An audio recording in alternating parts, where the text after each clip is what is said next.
Salut, c'est Nathan, bienvenue aujourd'hui dans cette toute nouvelle vidéo. J'espère que vous allez bien, que vous avez la pêche, parce que dans la vidéo, dans celle-ci, nous allons parler, je vais vraiment définir ce que c'est un immeuble de rapport. Très souvent, ceux qui veulent se lancer dans l'immobilier, surtout des novices, voilà, ils ont parfois des définitions qui sont carrément à côté de la plaque et c'est parfois ce qui peut éventuellement leur poser problème lorsque ils veulent se lancer dans l'immobilier. Si vous ne savez pas ce que c'est, ces termes qui est un immeuble de rapport, alors je te conseille de regarder attentivement la vidéo parce que si ça tombe que si ça se trouve que c'est le bien ou les types de biens immobiliers qui vous intéressent très prochainement pour investir, alors regardez la vidéo justement parce que nous allons décortiquer ce sujet pour savoir ce que c'est un immeuble des rapports. Mais avant d'en parler, comme toujours, si vous n'êtes toujours pas abonné à cette chaîne, vous êtes en train de rater des contenus qui sont à forte valeur ajoutée, qui peuvent vous aider à investir dans l'immobilier avec des connaissances très approfondies. Donc abonne-toi pour cela à cette chaîne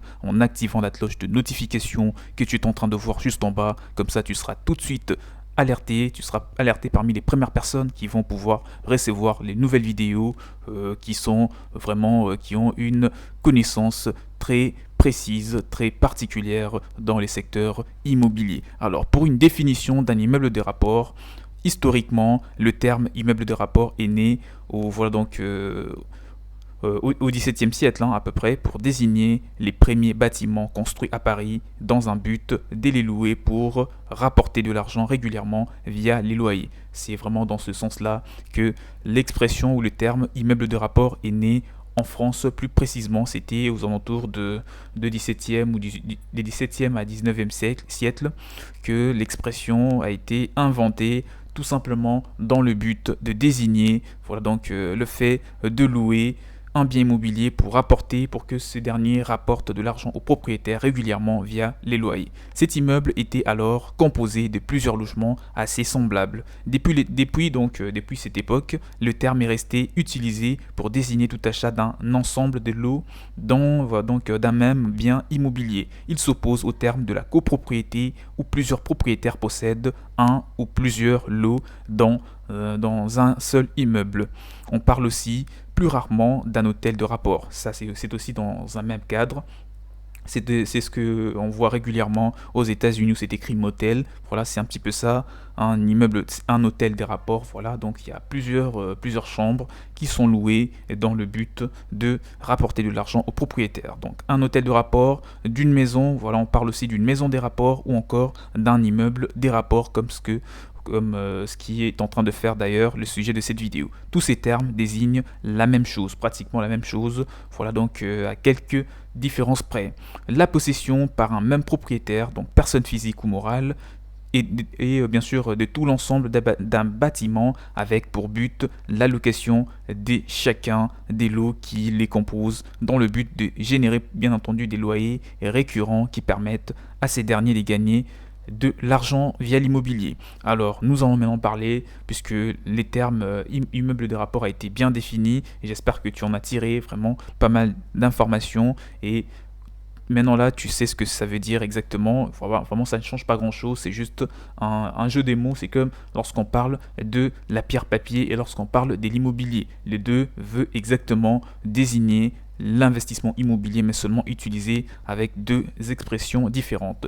Nous allons parler dans cette partie de la vidéo de la préconisation avant d'investir dans un immeuble des rapports. Attention, il est hautement préférable de ne pas commencer directement par un projet d'investissement de ce type sans expérience en matière d'immeubles locatifs. Moi en tout cas, si c'est la première fois que vous voulez investir dans l'immobilier, je dirais pas que je veux vous déconseiller d'acheter un immeuble. Au contraire, je vous conseille parce que c'est un grand effet de levier, mais il est important, il est conseillé de privilégier lors du démarrage dans le secteur immobilier, de privilégier d'abord des maisons individuelles, d'accord, des biens immobiliers assez, une maison, par exemple, un appartement, des locaux, etc., au lieu d'investir dans un immeuble. Pourquoi? Je m'explique. Lorsque vous achetez un immeuble, c'est la réunification de plusieurs biens immobiliers en un seul. Forcément, s'il y a une catastrophe naturelle, on ne sait jamais, s'il y a quelque chose qui arrive, vous risquez de perdre, ou même si vous avez des problèmes juridiques, vous pouvez perdre tous vos biens vos biens immobiliers d'un seul coup. Voilà, tout est parti. Alors que voilà, si vous achetez par exemple 3-4 maisons dans différentes villes ou même à l'étranger, lorsqu'il y a un problème, si voilà, la justice doit saisir vos biens, si par exemple pour des litiges vous avez quelque chose qui va pouvoir impacter vos investissements, et bien dans ce cas, ça sera peut-être pas le cas pour vos biens immobiliers. Et si par exemple, il peut y arriver qu'il y ait démolition par la mairie des certains biens immobiliers, si votre immeuble en fait partie, vous risquez de perdre tous vos biens immobiliers d'un seul coup, ce qui veut dire que voilà, même si vous allez les récupérer, par exemple si on veut vous proposer d'autres logements pour y habiter, dans un premier temps vous aurez déjà mis fin à votre source de revenus. Donc c'est très important de privilégier l'achat d'un immeuble si voilà, donc vous avez déjà un ou deux biens immobiliers achetés auparavant. Voilà, donc là c'était juste pour une parenthèse qui vient d'être refermée rapidement, même après avoir investi du temps indispensable dans la formation théorique sur la fiscalité, la gestion administrative, notamment la gestion des locataires, la gestion de la déclaration d'impôts, etc. Et tous les éléments à bien connaître et à optimiser pour un propriétaire bailleur. Cela ne remplacera jamais la pratique et la confrontation avec la réalité du terrain. C'est très important de vouloir vous former, continuez toujours par des formations, par des forums, par des programmes. En tout cas, vous pouvez ou ne pas acheter mes programmes, vous pouvez ou ne pas acheter mes documents, mais le plus important c'est de continuer de vous former, d'accord, de vous informer aussi à travers des vidéos pour rester vraiment quelqu'un de très avisé avec les connaissances des bases dans les secteurs immobiliers. Justement, puisqu'on en parle, si vous voulez investir dans l'immobilier, vous pouvez trouver mon mail dans la description de la vidéo. Peu importe le pays qui vous intéresse, que ce soit pour le faire en France ou ailleurs, je suis là pour vous accompagner et vous orienter vers les bons investissements, que ce soit pour un immeuble de rapport ou un appartement, une maison, une villa ou des biens immobiliers à caractère commercial.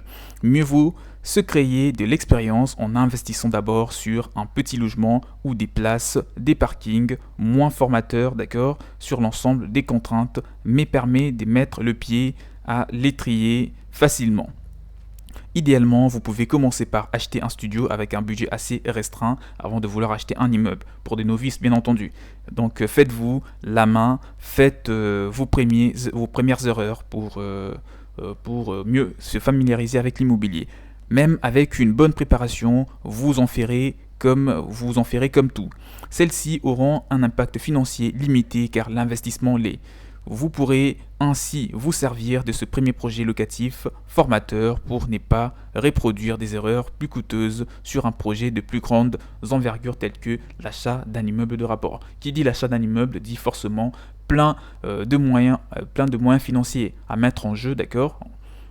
Mais aussi la rentabilité est élevée. Bien entendu, qui dit plein de moyens, plein de fonds d'investissement, d'accord, nécessaires, dit une rentabilité élevée aussi, mais susceptible de produire aussi, de produire plusieurs erreurs. C'est la raison pour laquelle il est important de bien se faire accompagner pour y arriver. Voilà, on arrive vers la fin de cette vidéo. J'espère qu'elle vous a été très utile. J'espère que vous avez compris ce que c'est un immeuble de rapport. C'est tout simplement une expression qui désigne l'achat d'un immeuble, donc d'un bien immobilier qui regroupe plusieurs lots, des biens immobiliers dans le but de gagner de l'argent. Et si vous avez des choses qui pourraient être partagées vraiment concernant l'immeuble de rapport, je vous conseille de me laisser tout dans le commentaire et pour un accompagnement, je suis là pour vous aider à faire un bon investissement. N'oubliez pas, si vous voulez vous abonner à cette chaîne, ce sera très important et surtout très bénéfique pour vous qui regardez cette vidéo. Pour vos prochaines acquisitions immobilières, abonnez-vous à cette chaîne, abonnez-vous massivement en activant la cloche de notification qui est tout en bas pour atteindre rapidement le 20 000 abonnés, voire plus, et continuer de vous produire des contenus de très bonne qualité sur l'immobilier et sur l'investissement en général. Je vous conseille, je vous souhaite plutôt de faire des bons placements immobiliers. Portez-vous bien. Ciao, ciao.